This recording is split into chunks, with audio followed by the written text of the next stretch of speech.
The details surrounding the clothing found on JonBenet Ramsey at the time of her death have long been a source of controversy, and none more so than the Bloomie's underwear, oversized garments that spark significant investigative attention.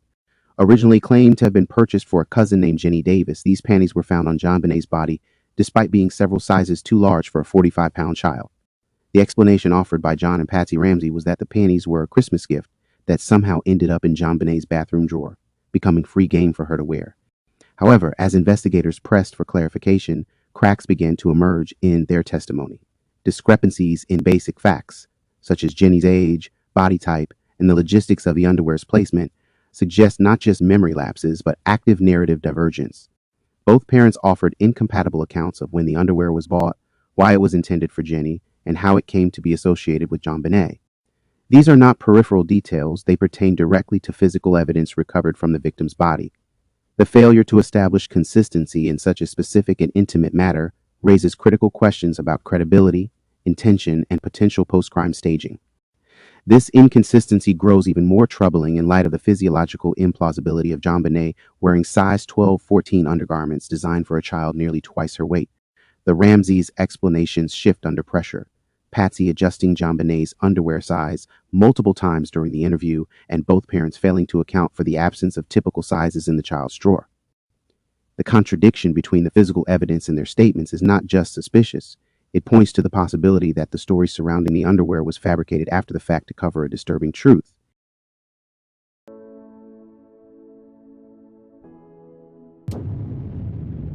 In the August 2000 interview, Patsy Ramsay discusses the underwear JonBenet was found wearing, known as Bloomie's panties. She confirms that these panties had Wednesday written on them and were purchased at Bloomingdale's in New York. Patsy recalls buying them in November 1996, and while she initially had intended them as a gift for her niece, Jenny Davis, who was older and fairly stocky, they ultimately ended up in JonBenet's panty drawer, becoming free game for her daughter to wear. So, let's jump into our analysis. According to John, in an August 2000 interview, investigator, about your child's underwear. But you can see why I need to ask the questions, right? John, right, investigator, we believe that they were purchased in November of 1996. Were you aware of their existence before JonBenet's death? John, no, but I wouldn't have been. But what I know is what was asked of Patsy when she said, we were on a trip to New York, she bought them, and I think had planned to give them to her niece, who was older than JonBenet, and then they, for some reason, decided that JonBenet would have them. I don't know if she wanted them or if Patsy gave them to her, but investigator, the niece that they were purchased for, I think, was Jenny Davis. John, Investigator, do you recall approximately how big she was in 1996? I know it is a tough question. John, she's either a junior or a senior in high school now, and she's fairly stocky. Investigator, was there anything about the Bloomie's underwear that was particularly, other than the fact that they come from Bloomingdale's, fascinating that caused them to be, JonBenet would talk about them or something like, I have these cool panties that have the days of the week, anything that would direct your attention to them? Here's what Patsy said in August 2000. Ms. Harmer, and they ended up in JonBenet's bathroom? Patsy, right. Investigator, do you recall making a decision then not to give them to Jenny, or did JonBenet express an interest in them, therefore you didn't give them to Jenny? How did that? Patsy, I can't say for sure. I think I bought them with the intention of sending them in a package of Christmas things to Atlanta. Obviously, I didn't get that together, so I just put them her panty drawer. So they were free game. Investigator, at the time, how old was Jenny? Patsy, I don't know. I don't know. She is older than JonBenet, but I don't know exactly how old she was. Investigator, would these panties, size-wise, be more appropriate for, is she an older girl? Patsy, yes. Investigator, and I assume a larger girl? Patsy, well, at that time, no, she is not. Today she is a young woman, but then she was a little girl. Investigator, how old is she now? Patsy, she is now 15, I believe. Investigator, so she would have been about 12 or somewhere. Patsy, 11. Investigator, 11, 12? Patsy, yeah. Investigator, and based on the, dimensions that Mr. Levin has talked about, these would have been a size appropriate for her? First of all, I have some issues with the inconsistencies in parental testimony regarding Jenny Davis. When dissecting a criminal case that hinges on minute details and narrative consistency, discrepancies in testimony, particularly between close family members, should be viewed as serious markers of concern. In the case of JonBenet Ramsey, The divergence between John and Patsy's recollections regarding their niece, Jenny Davis, is more than just a lapse in memory. It reveals possible evasion, selective framing, or dissonance under pressure. Patsy offers a more specific detail regarding Jenny's age, pegging her as a junior or senior in high school by the year 2000. John, on the other hand, speaks vaguely about Jenny's size. The lack of harmony in their responses suggests either a rehearsed narrative that is crumbling under scrutiny or a natural cognitive disassociation from an event they're no longer sure how to truthfully explain. From a deductive standpoint, we must ask, why is this dissonance present? If Jenny is a known and recurring family member, and this underwear is supposedly a gift for her, then why are John and Patsy not aligned on simple facts like her size or age? Logically, when people purchase clothes for family members, especially garments as size-specific as underwear, there is usually discussion and confirmation of size, age, and fit. This is not a subjective topic. It requires practical forethought. The fact that neither parent gives a clear and consistent answer raises the possibility that the gift narrative is being used retroactively to explain away something troubling. Philosophically, one might apply the framework of plausible deniability to this inconsistency. By splitting the information between the two parents, Patsy gives the age, John gives the body type, they avoid establishing a full, confident narrative, which in turn allows each of them to deny specific knowledge later.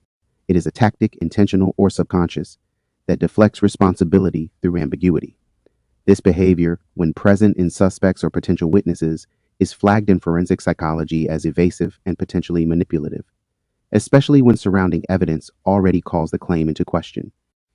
Physiologically, memory recall regarding family members, particularly relatives one shops for or sees regularly, should not degrade so easily, even under stress. Familial size estimations, age references, and basic biographical details are usually retrieved from long-term memory, which remains robust in high-stress environments.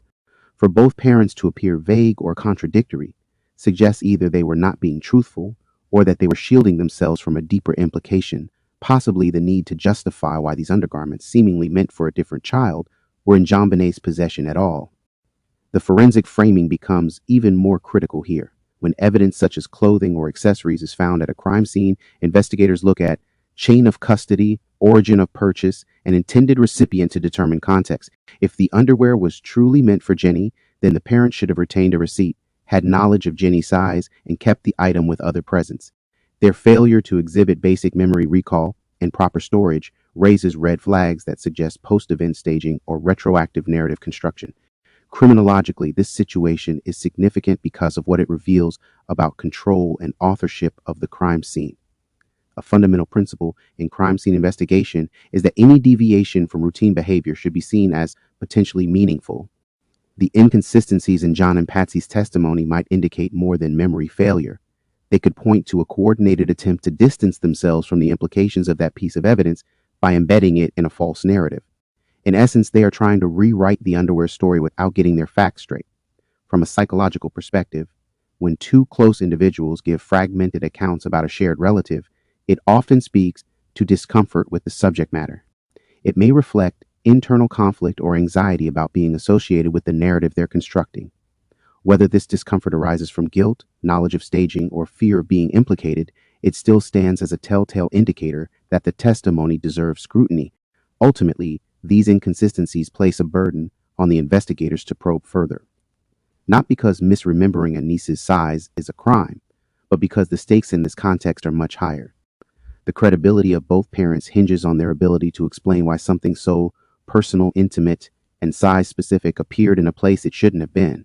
If they can't even align on who Jenny Davis is in practical terms, then it becomes difficult to believe that the underwear's presence in JonBenet's drawer was anything other than deliberately placed.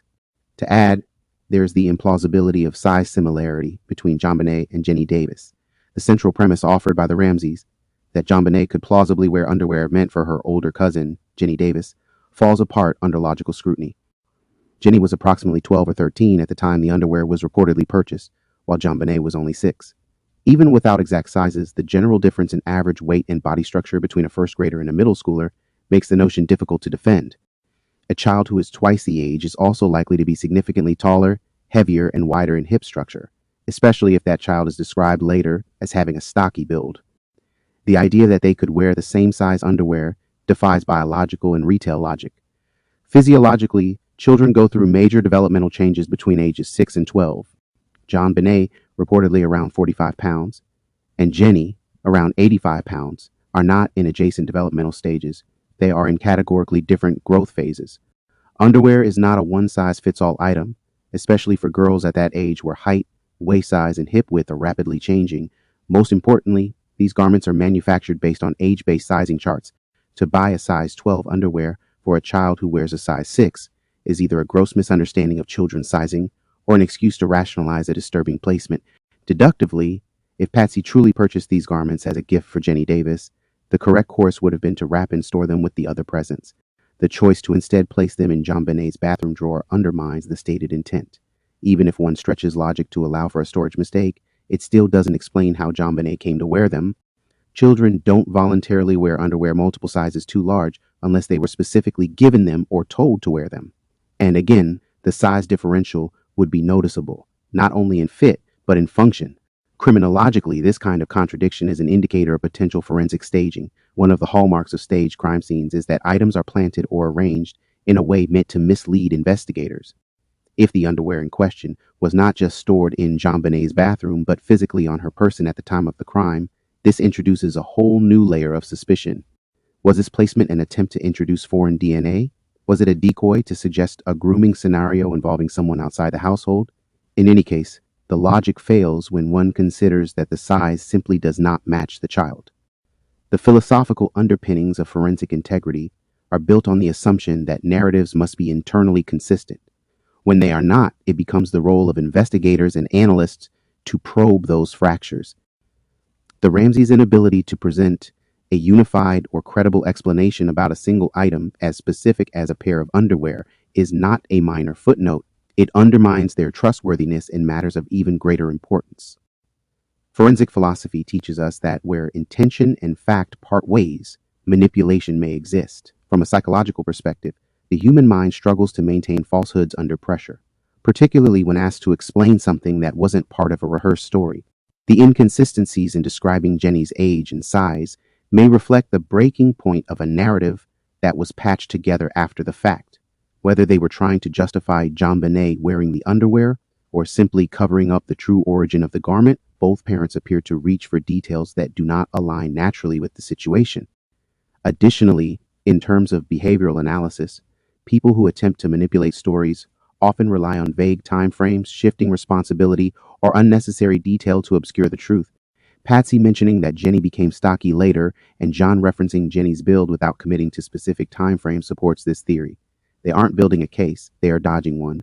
The conclusion we're left with is not that a mix-up occurred, but that something much more deliberate may have taken place.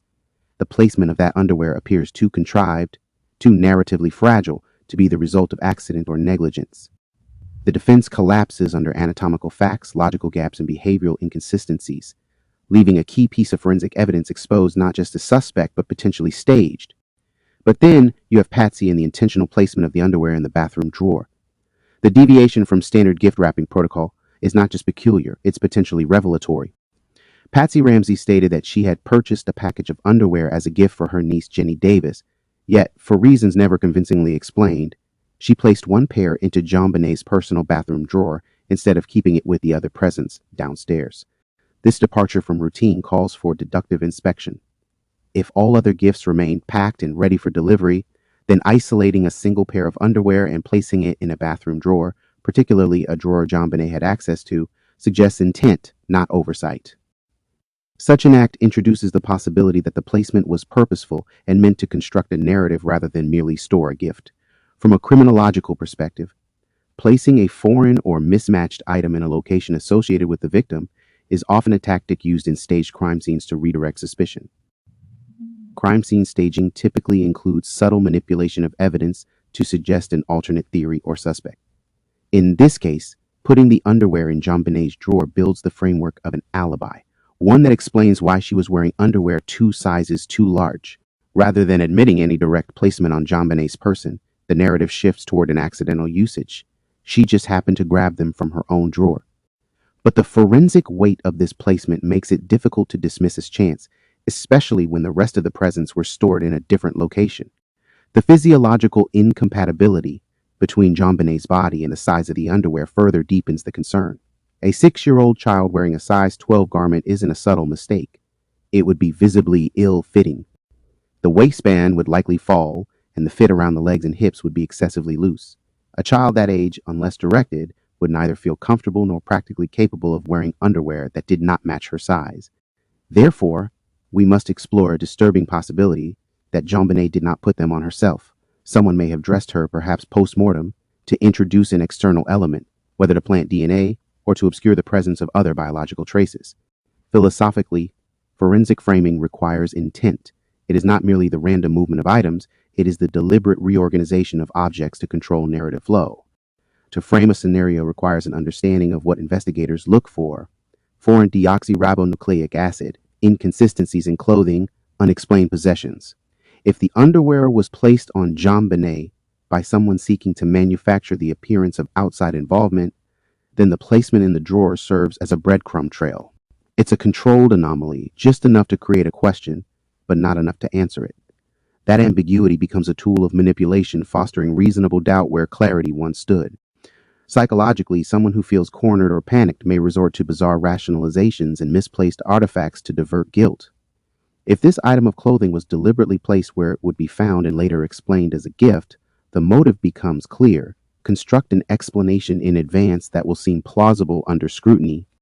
But that's where their strategy begins to unravel. When people lie under pressure, their stories often include irrelevant details or inconsistent sequencing. Patsy's vague recollection of size, her shifting reasoning, and the unorthodox storage location all fall into this behavioral pattern. Logically, had the underwear truly been intended for Jenny, placing it in JonBenet's drawer, particularly her bathroom drawer, is nonsensical. It would be akin to placing a wrapped birthday gift in a refrigerator and claiming it was for someone else. The setting does not match the purpose. The bathroom is an intimate, private space. To casually place a gift there departs from typical behavior, even if one wanted to store it safely. The presence of gift bags and wrapping paper elsewhere in the house makes this choice even more suspect. The action also suggests an awareness of forensic optics. By placing the underwear in a personal space, it becomes easily explained if found on the victim. It's not the presence of the underwear that demands attention, but the choreography of its journey, purchased for someone else, inexplicably relocated, and ultimately worn by the wrong child. Such a sequence points to narrative construction rather than spontaneous behavior. In conclusion, the oddity of this singular item's placement is not an isolated anomaly. It is part of a pattern of behavior that defies coincidence. The logic, physiology, and criminological theory all point toward intentionality. The underwear did not end up on JonBenet's body by mistake, nor was it stored in her drawer without motive. The placement was deliberate, calculated, and potentially part of a broader attempt to create a misleading forensic trail, one that ultimately collapses under the weight of its own contradictions. To me, there feels like there are some locational contradictions and illogical placement of Jenny's gift. The final concern revolves around the spatial orientation of the gift-giving process and how it relates to both normal behavioral expectations and criminal staging. According to Patsy's account, all presents were being wrapped and stored in the basement area earlier in the day. Wrapping paper, ribbons, and gift bags were present in the laundry area and adjacent rooms, forming a centralized zone for gift preparation. This setup forms a predictable behavioral pattern. People generally consolidate gift preparation in one location to maximize convenience and maintain order. Therefore, placing a single pair of underwear upstairs in JonBenet's bathroom drawer is not simply a deviation, but an anomaly that demands forensic and deductive scrutiny. Logically, the gift wrapping operation downstairs and the subsequent location of every other present underscores that a system of consistency was in place. In criminological profiling, deviations from behavioral norms often act as red flags indicating purposeful manipulation. If every other gift was left in the area where they were wrapped, then why relocate one specific item upstairs, and not just upstairs, but into an intimate space like the bathroom drawer? This breaks not just routine, but psychological coherence. It moves from the expected to the suspicious. Such acts are rarely accidental when they diverge sharply from an established pattern, especially in situations where a crime occurs shortly after. Criminal staging relies heavily on exploiting the plausible. A staged scene must resemble reality closely enough that it passes under initial observation, but when examined more deeply, inconsistencies reveal intention. Forensic psychology teaches us that a panicked or cornered individual might attempt to fabricate a version of events by selectively altering details. hoping investigators won't question the logic behind them. Placing underwear in a drawer attached to the victim's private space may seem convenient to explain away, but it becomes illogical when the larger context contradicts the act. If the underwear was truly meant for someone else, why would it not remain with the other gifts until distribution? Physiologically, bathrooms are not ideal storage locations for new garments, especially for gifts. Moisture, heat, and the intimate nature of the setting render them unusual places to store anything not intended for immediate use. A bathroom drawer suggests ownership. It implies integration into the existing clothing rotation of the child. This is key in forensic reasoning. Placement of an object in a specific context implies intent to associate it with the person whose space it occupies. Therefore, the placement of Jenny's alleged gift in that drawer reads less like temporary storage and more like pre-placement for an impending event or explanation. From a philosophical standpoint, we can consider this act through the lens of semiotic staging, the idea that objects carry meaning not just in themselves, but through their relational positioning. Placing the underwear in a drawer reserved for JonBenet's personal items creates an implied narrative. These belong to her. If an investigator finds them there, the mental shortcut is immediate. They were hers, even if the tags or sizing say otherwise. That's the power of narrative manipulation and forensic framing. It's not what is said, but what is silently implied through environment, proximity, and context. In deductive terms, we must ask, what possible reason would Patsy have to store only one item, one that was never wrapped, never gifted, never delivered, inside her daughter's bathroom? Why wouldn't she wait to wrap it with the others? Why break that behavioral pattern unless there was something to conceal or control? Occam's razor, the principle that the simplest explanation is often correct, would suggest that the most straightforward reason is that it was never truly meant for Jenny Davis. It was part of a cover narrative. This contradiction also plays into the larger thematic element of over-explanation, a common psychological behavior of individuals trying to control a narrative. Patsy provides multiple details about wrapping, intention, and logistics, yet none explain the most crucial point, the deviant location of this one garment. When suspects or key figures feel compelled to give extra context without being directly asked, it often indicates inner conflict or fabrication. The story lacks internal logic even as it tries to account for the physical evidence. Ultimately, the physical relocation of the underwear from the basement gift wrapping area to JonBenet's private drawer does not follow rational patterns of behavior, parenting, or preparation. Instead, it reflects an intentional break from those norms. It introduces a crucial forensic inconsistency that opens the door to deeper inquiry. Was this garment placed there to create a false trail? Was it meant to imply ownership where there was none? These questions lie at the heart of understanding criminal staging, not just what is done, but why it is done, and what silent narratives the objects left behind are trying to tell us. When asked about the size of underwear she would normally buy for JonBenet, who's 6 years old and weighed 45 pounds, Patsy states that she would buy sizes 8 to 10%.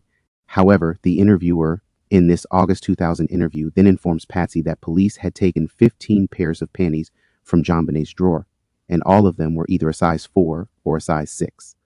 Responding to this, Patsy adjusts her earlier statement, saying that JonBenet's typical size would be more like 6 to 8, and acknowledges that some of the ones found in the drawer were probably too small. Regarding the specific Bloomie's underwear JonBenet was found in, Patsy confirms in the August 2000 interview that she became aware they were size 12 to 14% from something red. When directly asked if sizes 12 to 14 were typical for JonBenet, Patsy explicitly states, "Not typically, no." The interviewer further highlights that these panties were designed for someone who weighs 85 pounds, who is 10 to 12 years old. Patsy agrees that this would be the wrong size for her 45-pound daughter, but also adds that JonBenet could wear them even if they wouldn't fit as well as a smaller pair. She also minimizes the difference, suggesting that for little panties, there is not too much difference in the size, and if they were a little bit big, it was fine as long as they didn't fall down around her ankles.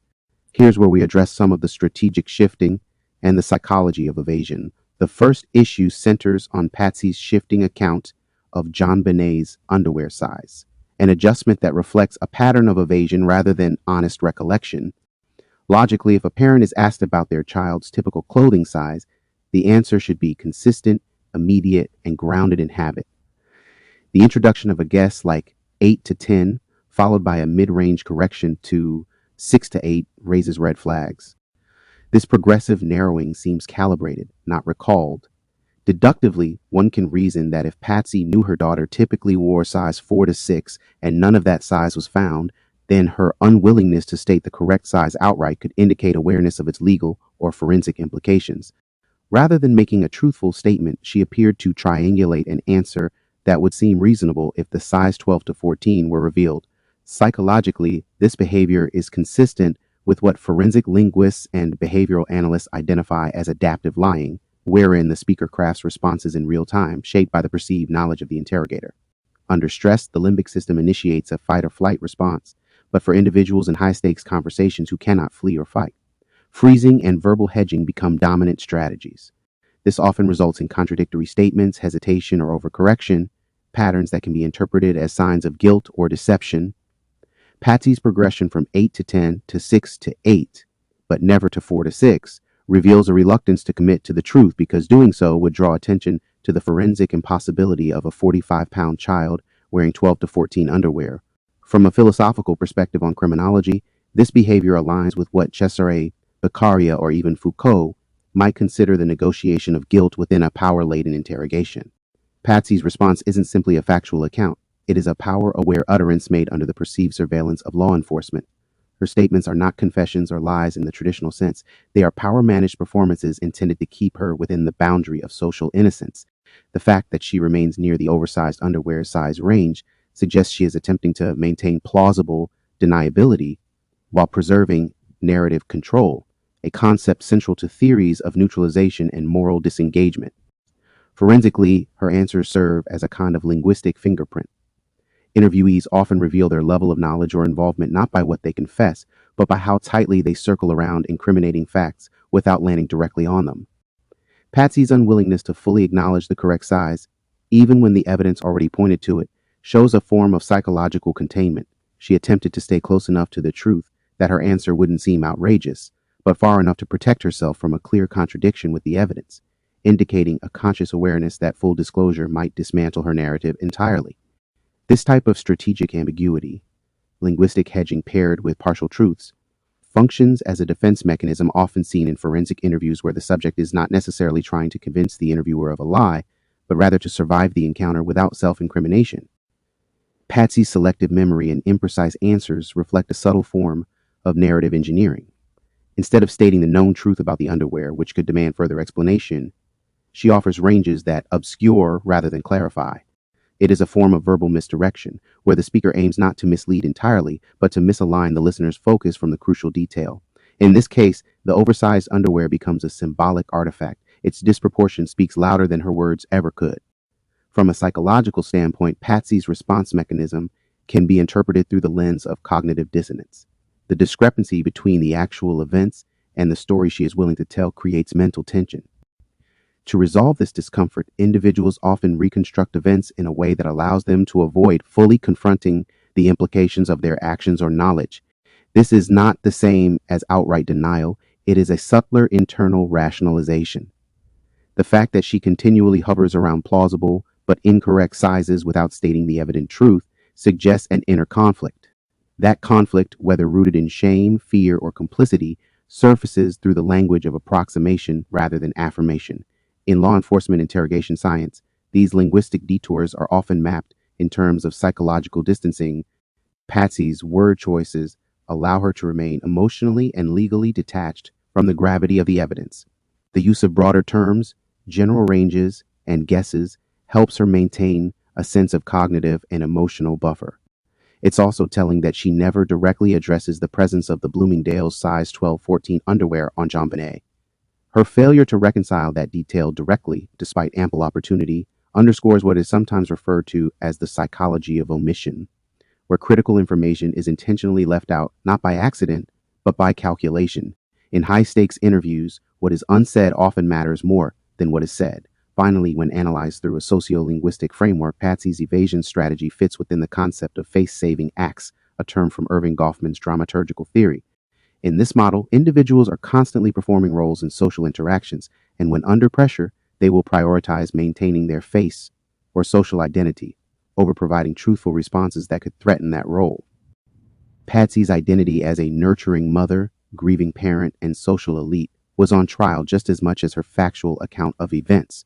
By offering vague, flexible answers, she attempts to preserve that identity in the eyes of investigators and the public.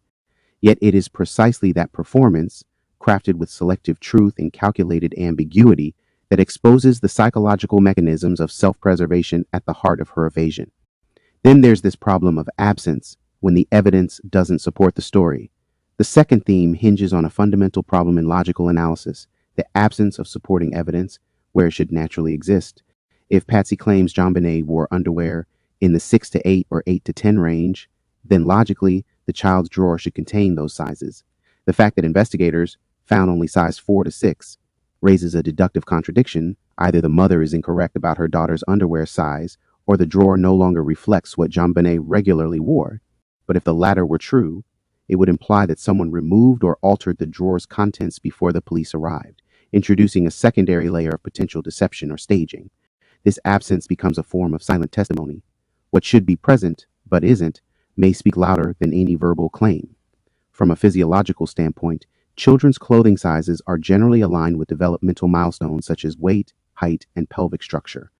A 45-pound child cannot comfortably or functionally wear underwear designed for an 85-pound preteen. The physical incompatibility between JonBenet's frame and the garment found on her body undermines any attempt to frame the discrepancy as benign or coincidental. The body itself, by virtue of its proportions and comfort thresholds, becomes a forensic witness. Ill-fitting clothing would have been noticed by JonBenet, her parents, or caregivers, especially if it caused sagging, bunching, or discomfort, yet there are no records of complaints or adjustments made to accommodate such misfitting garments. Philosophically, criminology often contends with the notion of truth maintenance, the effort by suspects to sustain a fabricated reality. Michel Foucault's theories on disciplinary power suggest that individuals under scrutiny modify their behavior and narratives to align with perceived expectations or escape surveillance. Here, the absence of supporting evidence for Patsy's claim forces her into a reactive posture. Rather than proactively stating the correct size, she must reactively pivot, revise, and retroactively justify her inconsistencies. The lack of corroborative objects renders her statements performative rather than factual, reinforcing the notion that the verbal testimony is a surface-level mask for a deeper incongruence.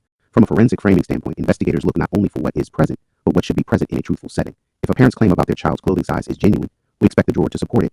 Its failure to do so introduces the concept of negative evidence, absence as an indicator of intervention. Either Patsy misunderstood her daughter's size, or she fabricated a cover narrative once she realized that the underwear on JonBenet's body was too large and inexplicable. Thus, the forensic silence of the drawer, its failure to echo Patsy's story, becomes a cornerstone of doubt in the investigative structure. In the context of evidentiary logic, the absence of expected objects functions similarly to a missing alibi. It creates a vacuum that invites scrutiny. When a physical setting contradicts a testimonial claim, it compels the investigator to consider alternative scenarios. In this case, the underwear drawer becomes not just a container of clothing, but a symbolic stage upon which credibility is tested. The missing sizes are not just fabric, they represent the collapse of narrative congruence. Had even one pair of 6 to 8 or 8 to 10 underwear been found, it could have served as a plausible bridge between Patsy's claims and JonBenet's physical reality. Instead, the absence deepens the chasm between story and substance, leaving investigators with a puzzle piece that not only doesn't fit, but appears deliberately misplaced. This invites a discussion about the concept of post hoc rationalization, which occurs when a subject generates a justification only after being confronted with a contradiction. If Patsy had initially mentioned a broader size range and then clarified the discrepancy by acknowledging a recent switch in sizes or a mix-up in laundry, that would suggest transparency, but no such clarifying detail was offered, only vagueness and redirection. This reactive behavior is not uncommon in forensic interviews, where the stakes of self-incrimination are high. However, it often introduces more suspicion than clarity. The inability or refusal to offer a coherent explanation for the oversized underwear, especially in light of the drawer's contents, amplifies the investigative significance of the absence and makes it harder to dismiss as mere forgetfulness.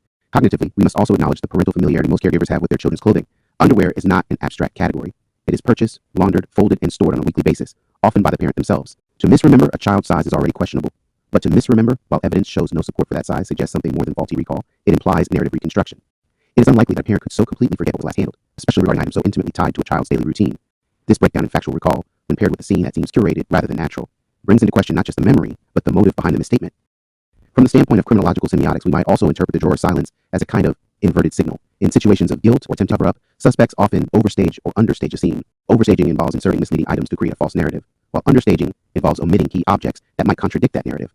The absence of correctly sized underwear appears to fall into the latter category.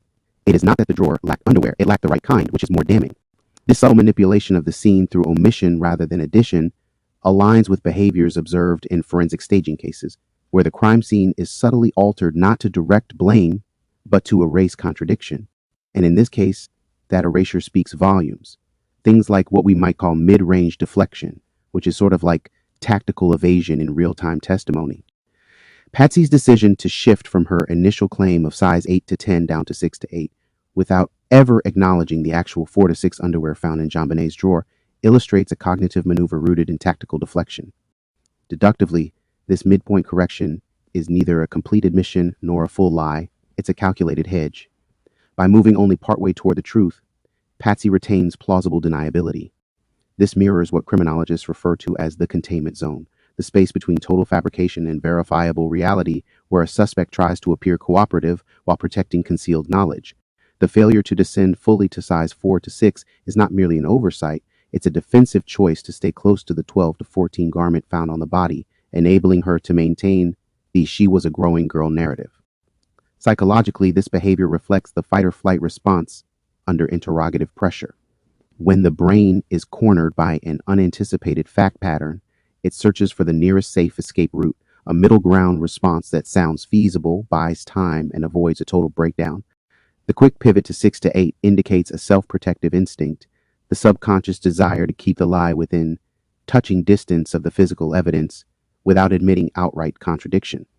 This strategy is often used by those who fear perjury or implication, but still attempt to navigate guilt through minimization rather than confession. It's an act of psychological self-preservation rather than full transparency. In criminological philosophy, this pattern aligns with the concept of instrumental rationality, behavior driven by the goal of avoiding punishment rather than uncovering truth. The suspect isn't motivated by clarity, but by utility, what can be said that will minimize exposure. The correction to size 6 to 8 is a tactical move within a larger game of interaction between suspect and investigator. From a forensic standpoint, such corrections are not treated as benign. They raise flags because they suggest internal recalibration based not on memory, but on perceived risk. Forensic interviewers are trained to identify such shifts as indicators of narrative instability, moments where a story begins to collapse under the pressure of emerging facts. Ultimately, this evasive tactic reveals a kind of passive obstruction. Rather than saying something overtly false, Patsy floats in the gray area, adjusting her answer just enough to maintain ambiguity. But in doing so, she inadvertently creates a logical fault line, one that investigators can probe by comparing the correct answer to the physical data. The absence of underwear in sizes 6 to 8 in the drawer, alongside the oversized 12-14 pair found on the body, makes this deflection appear more like a strategic dodge than a misremembered detail.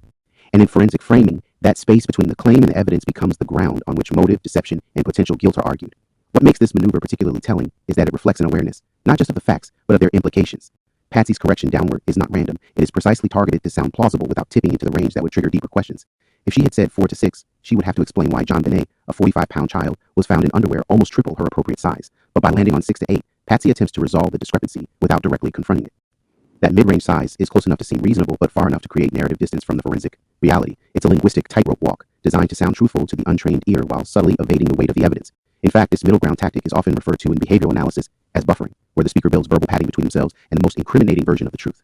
It's a method frequently used by individuals attempting to downplay knowledge or involvement without appearing deceptive. The goal is to maintain control of the narrative by preventing the conversation from reaching the most damaging facts. In Patsy's case, 6 to 8 becomes that verbal buffer. It gives her something to stand on without implicating herself, even though it has no corroborating physical support. And because it mimics what might sound like a standard sizing guess to outsiders, it disarms immediate suspicion, unless of course one looks closely at the evidence. For investigative purposes, these kinds of strategic midpoints often carry more diagnostic weight than outright lies. They show the subject's calculation, the real-time adjustment to emerging risks, which is rarely present in truly innocent recall. An honest witness typically makes mistakes that reflect confusion or lack of memory, not precision hedging. Patsy's movement downward but never far enough suggests she is not guessing blindly but reacting. And in that reaction is the clearest signal. She is aware of the stakes, aware of what the evidence might expose, and is attempting to construct a safe narrative corridor through a minefield of forensic facts. That corridor, though narrow, reveals the pattern of intentional evasion investigators are trained to detect. One thing that is really good to consider is the cognitive paralysis and the behavioral freeze response that might be apparent in this case. The repeated instances in which Patsy Ramsay becomes visually or verbally stuck, especially when confronted with direct forensic evidence like fibers or pineapple, demonstrate more than nervousness. These moments align with a well-documented physiological response, the freeze aspect of the fight-flight-freeze reaction. When an individual is confronted with a stimulus they perceive as dangerous to their sense of safety or control, particularly under conditions of potential incrimination, the brain can momentarily lock into immobility. This neurological jam is a defensive reaction rooted in the amygdala's rapid override of the prefrontal cortex. In forensic contexts, this reaction is not merely emotional, it signals a deep subconscious recognition of threat tied to the specific evidence being raised. Logically, when someone freezes during questioning, the question itself becomes a variable worth analyzing. Why does this question provoke hesitation, blank staring, or repetition? In Patsy's case, the repeated pattern of stopping, redirecting, or probing the questioner points to a strategic behavior, masked as confusion. It mirrors the classic misdirection tactic, divert the focus from the content of the question to the context of the knowledge. Instead of responding to what the investigators found, she reflexively asks how they found it. This maneuver is not just stalling, it's an epistemological chess move meant to buy time for internal reconfiguration of her narrative. From a criminological standpoint, this fits into a framework of reactive deception. Unlike premeditated lying, which involves a rehearsed set of statements, Reactive deception occurs when an unprepared subject must respond in real time to new incriminating information. Philosophically, this represents a moment of existential conflict. The subject is split between truth and self-preservation, between the imperative to appear innocent and the fear of exposure. In these moments, the behavioral freeze is not a neutral event. It is a signal of narrative vulnerability. The suspect is no longer in control of the exchange. Instead, they are trapped in a psychological holding pattern while trying to guess how much the other side knows. Forensic interviewers understand that silence, eye movements, and verbal deflections during these freezes often point to guilt not yet linguistically expressed. The law cannot always prosecute a freeze, but it can treat it as circumstantial evidence. When paired with factual contradictions, like the incorrect underwear sizes or missing timeline explanations, this kind of involuntary cognitive paralysis becomes a behavioral indicator. It shows that the suspect's internal story is hitting constraints imposed by the truth, and under the weight of those constraints, their mind momentarily short circuits. This, in turn, gives investigators their strongest hint that the story has internal contradictions yet to be verbally confessed. Then there is more along the strategic midpoint correction, and what I'm calling the illusion of accuracy.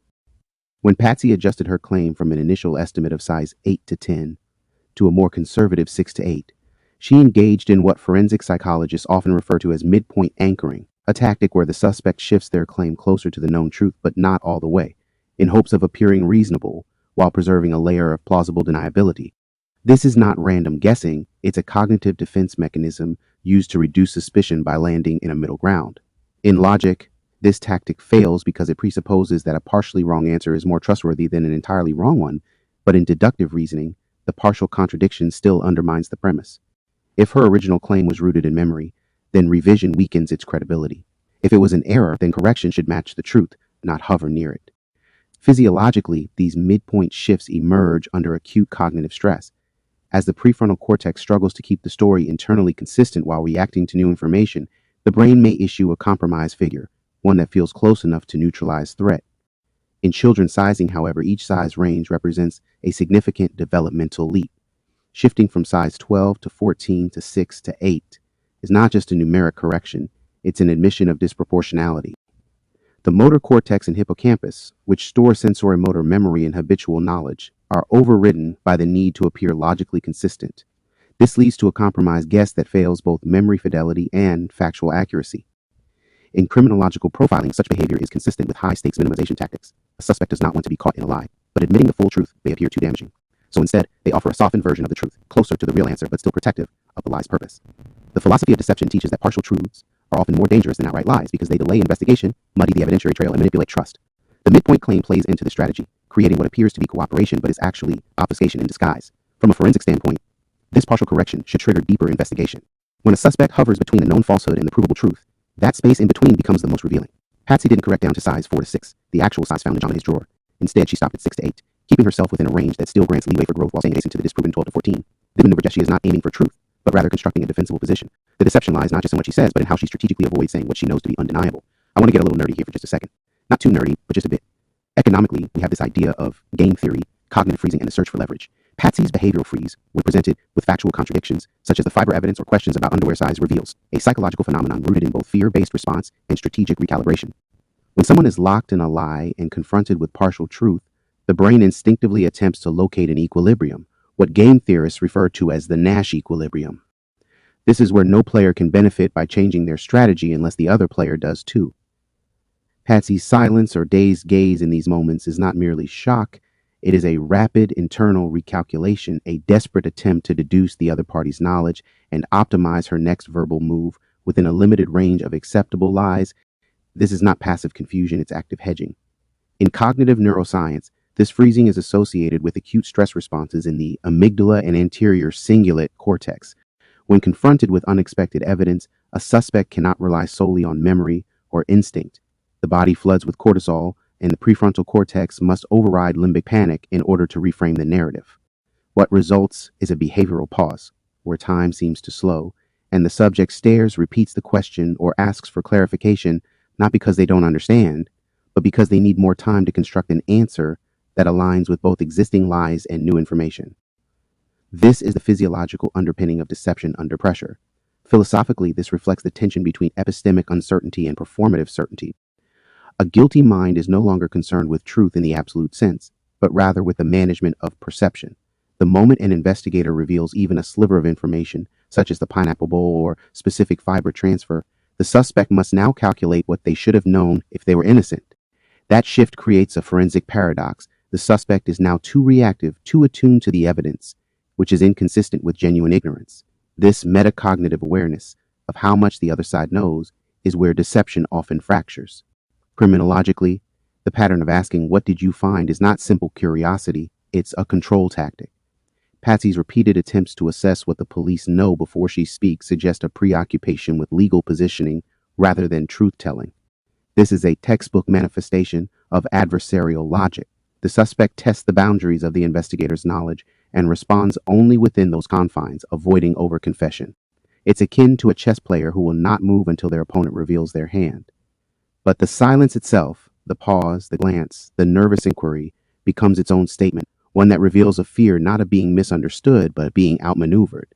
In the April 1997 interview, Patsy recalls JonBenet wearing pink little kind of insulated underwear, sort of tops and bottoms on Christmas Day. John Ramsey, in his June 1998 interview, also remembers JonBenet in a little pink, like a long underwear bottoms and top on Christmas morning. In police reports, it is stated that JonBenet was last seen wearing a red turtleneck and white long underwear. When JonBenet was put to bed, according to Patsy in her April 1997 interview, John carried her up while she was sound asleep, and Patsy left the shirt on and put the pants on, referring to the little white sort of thermal bottoms. John Ramsey, in his April 1997 interview, confirms that Patsy put JonBenet in her bedclothes after he carried her upstairs. He also recalls JonBenet wearing a white pull-up or white tights or something like long johns on the morning he found her, differentiating them from typical pajamas. Regarding the size of the underwear she was found in a 2000 August interview with Patsy Ramsay in Atlanta, she confirmed that the Bloomie's panties she was found wearing were purchased from Bloomingdale's in New York, likely in November 1996. Patsy recalled that these specific panties were for an 85-pound girl who was 10 to 12 years old. She acknowledged that JonBenet, who weighed 45 pounds and was 6 years old, was significantly smaller than the intended wearer for that size. Patsy also stated that she became aware of these panties being size 12 to 14% from something she read, likely in the tabloids.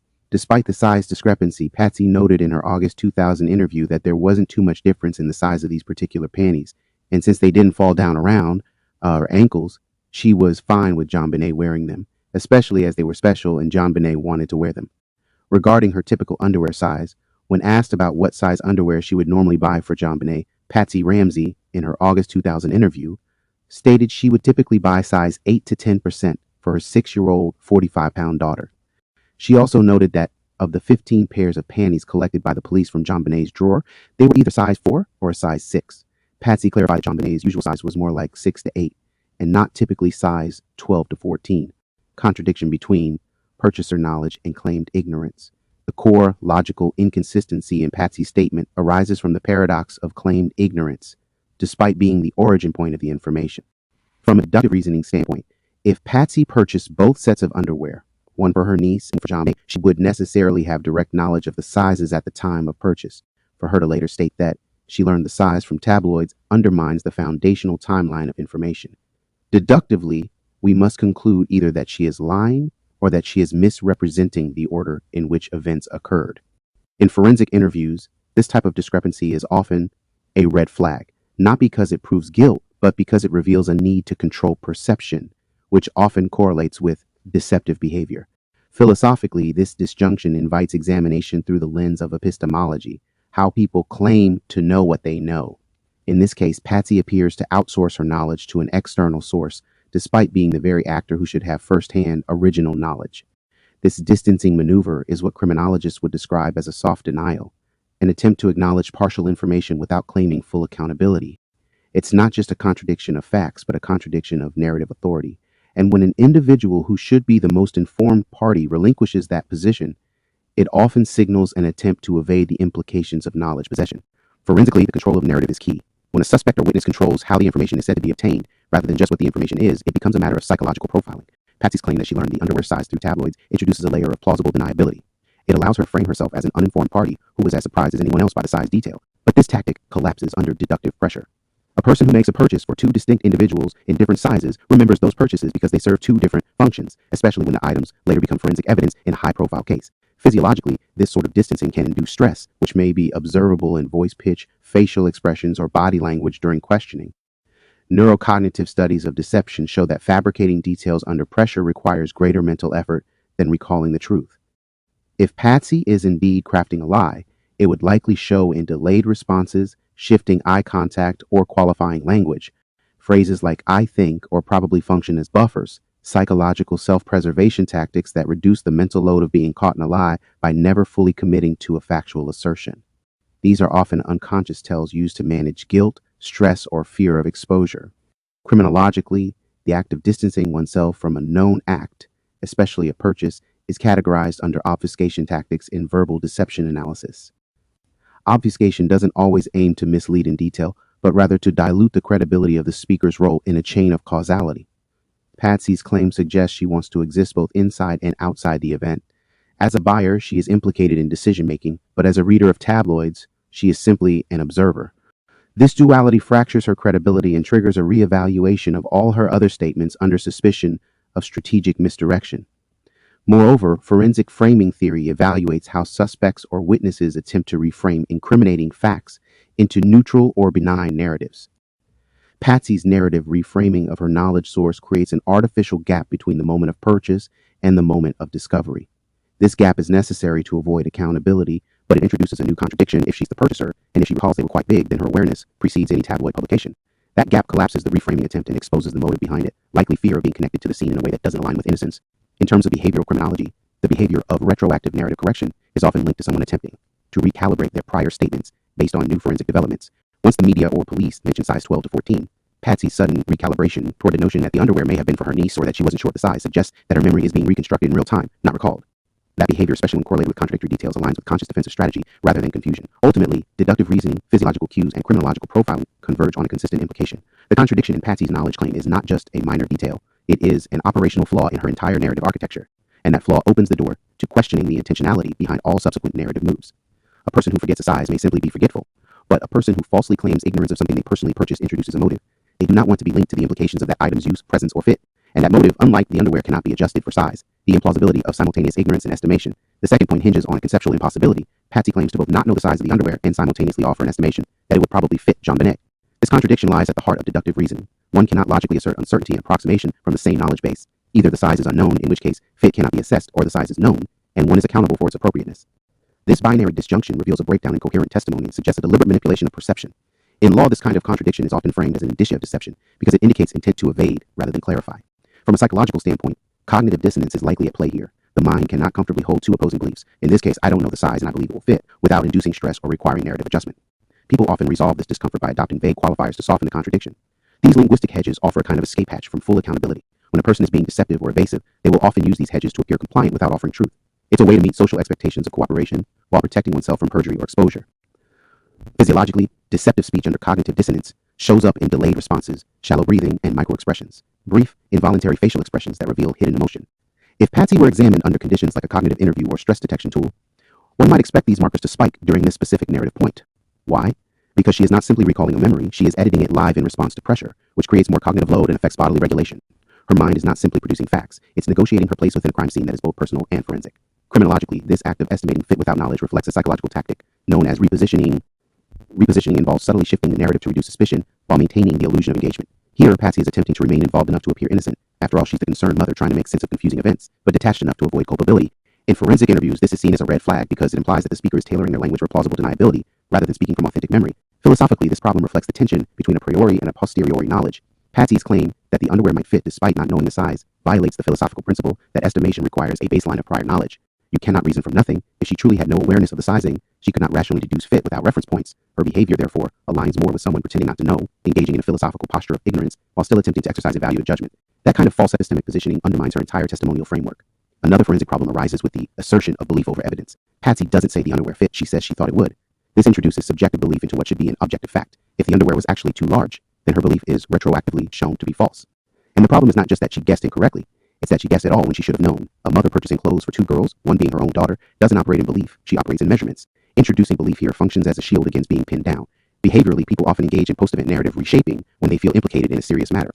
That reshaping is different from honest memory lapse. It's a form of internal narrative rewriting. This act can become visible in speech patterns, backtracking, rephrasing, changes in tone. Patsy's sudden shift to saying they seemed a little big but would probably fit reads like an on-the-spot repair of a prior story that wasn't holding up under scrutiny. In behavioral forensics, this is called a narrative patch, and it often indicates the storyteller has been caught in a corner and is trying to build a new door. Ultimately, Patsy's contradictory position is not one of confusion, it's one of strategic ambiguity. Her statements suggest an attempt to walk a narrow line between awareness and ignorance, responsibility and deflection. When analyzed through logical reasoning, psychological stress behavior, criminological motive analysis, and philosophical inquiry into knowledge claims, it becomes clear that this isn't a simple matter of forgetfulness. It's an attempt to exist in two epistemic states simultaneously, which, like Schrodinger's cat, cannot hold under observational pressure. Once the box is opened, the timeline, the purchases, the fit, all roads lead back to her doorstep.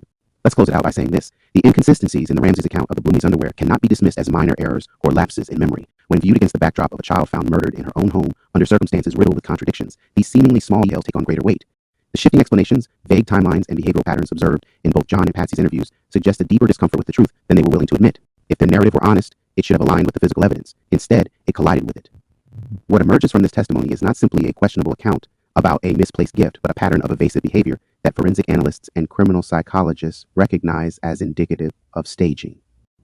The deliberate placement of the underwear in JonBenet's drawer, while the rest of the presents remained elsewhere, points to more than parental negligence or forgetfulness. It implies forethought and attempt to embed a story within the physical space of the crime scene. That story, under scrutiny, fails to hold. In any criminal investigation, truth and logic must converge.